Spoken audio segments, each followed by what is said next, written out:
Assalamu Alaikum dear viewers, welcome back to our channel. February is such a nice and pleasant month. It is the season of love, and love can be felt in the air. Every shop is stocked with sweets, teddy bears, and roses.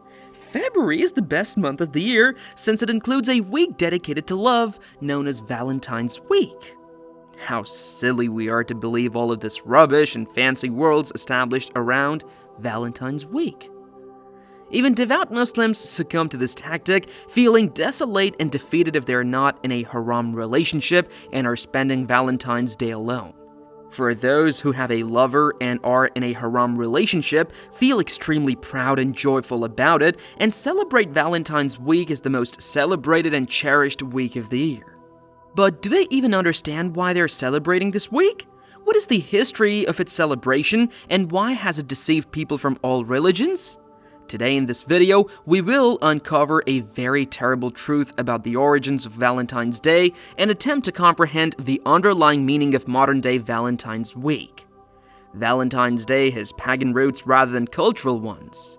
The Romans celebrated Lupercalia, a fertility festival honoring the Roman founders Romulus and Remus as well as Faunus, their agricultural god.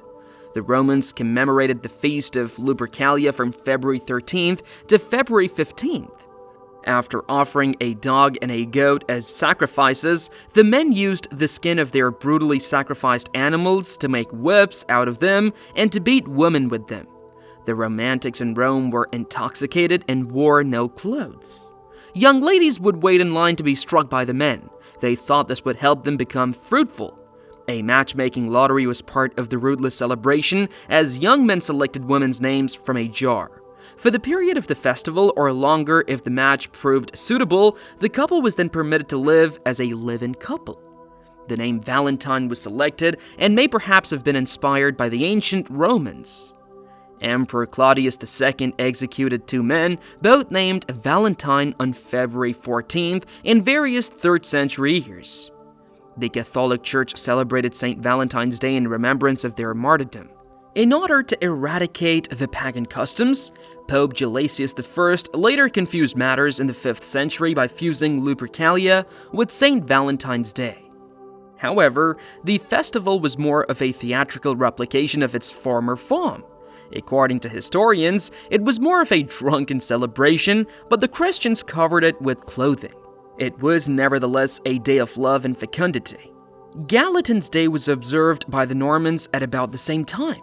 The meaning of Gallatin was lover of women. Therefore, Valentine's Day coincided with Gallatin's Day, maintaining the same date of February 14th. Shakespeare and other writers glorified the event over the years, making it sweeter and more popular in Britain and throughout Europe. Handmade paper cards were the popular tokens during the Middle Ages. This is the true story of Valentine's Day.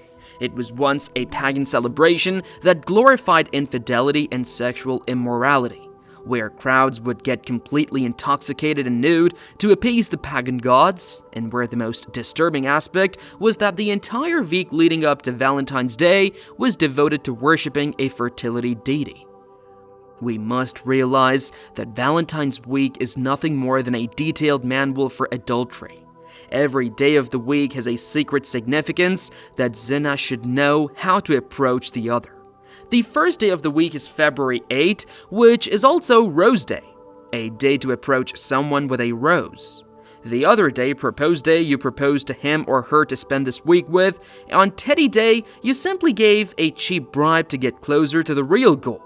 And on the following day, Promise Day, you made false promises that the relationship would be based on more than just sexual desires. Rather, it would be that which lasts forever so that the relationship could proceed to the next stage.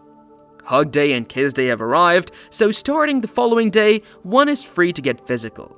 Finally, Valentine's Day arrives when a pair is free to engage in full-fledged adultery and transgress all of Allah's laws. This is a thorough rundown of Valentine's Week's romantic elements. The motivations and practices of Valentine's Day and the Lupercalia festival, engaging in haram relationships and fornication, remain the same despite all the evolutions and sugar coatings done over thousands of years.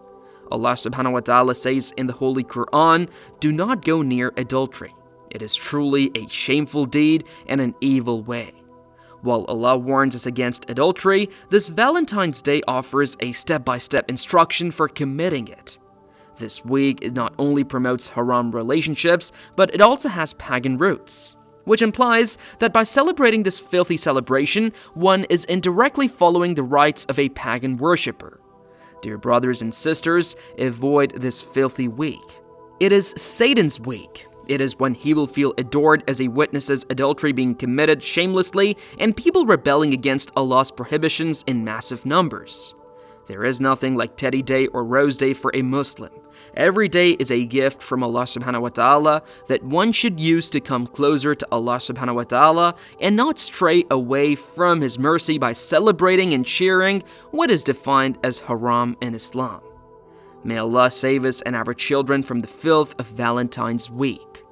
Ameen.